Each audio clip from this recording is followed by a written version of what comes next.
So what causes bloating, what helps get rid of it, and when should you speak to your doctor?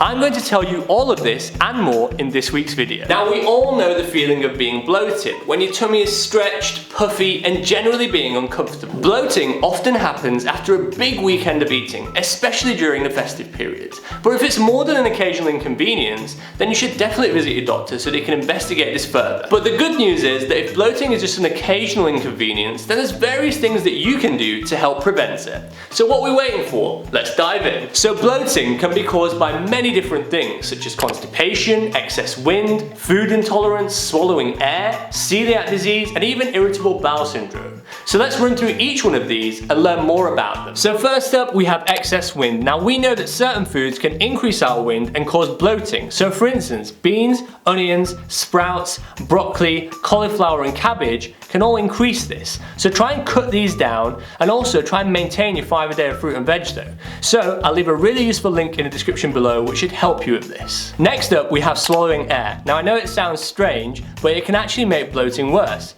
And by the way, swallowing air doesn't mean doing this, because nobody does that. So the fact is that we all swallow air, and it's usually when we're eating food. So there are things that you can do to help reduce this. So for instance, when you're eating, don't speak at the same time, don't slump, sit upright, avoid fizzy drinks, and when you're chewing gum, chew with your mouth shut, but I'm sure you already do that. Which moves us on to food intolerance. Now it can cause bloating when your bowels don't empty properly and the food produces too much gas which gets trapped. Now the main offenders are wheat or gluten and dairy products, but we're all different. So the best advice I can give you is to keep a food diary for a few weeks, write down everything you eat, write down when your bloating is worse, and try and find a correlation. And if you have a food intolerance or you spot a correlation, then start to eat less of that food or cut it out completely and see how you get on. I wouldn't recommend that you cut out a food group entirely without speaking to your doctor first for their recommendation.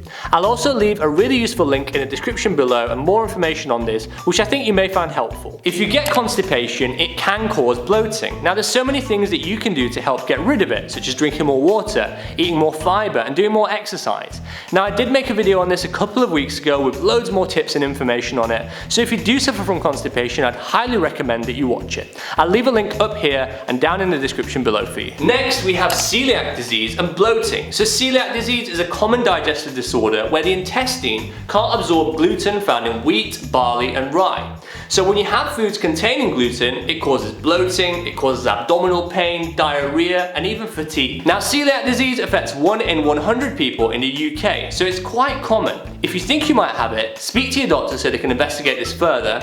You can also try and switch to a gluten-free diet and see if it has any benefits. I've also left more information in the description below with some really useful links. And lastly, we have irritable bowel syndrome. Now people with IBS usually suffer with bloating more in the evening, and the reason that they get bloating isn't usually linked to excessive wind, but more due to the erratic movements of the bowel. Now if you want more information on IBS, I've left loads more in the description below for you. And that's the end of this week's video. I really hope my tips help you, but please remember that if your bloating persists or it's more than the occasional inconvenience, then please speak to your doctor so they can investigate further and rule out anything more serious.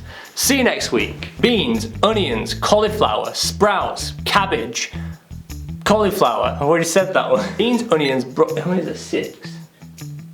Beans, onions, broccoli, cauliflower, cabbage.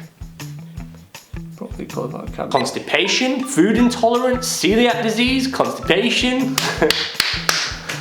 This is quite hard. For instance, beans, onions, cauliflower, sprouts, cauliflower.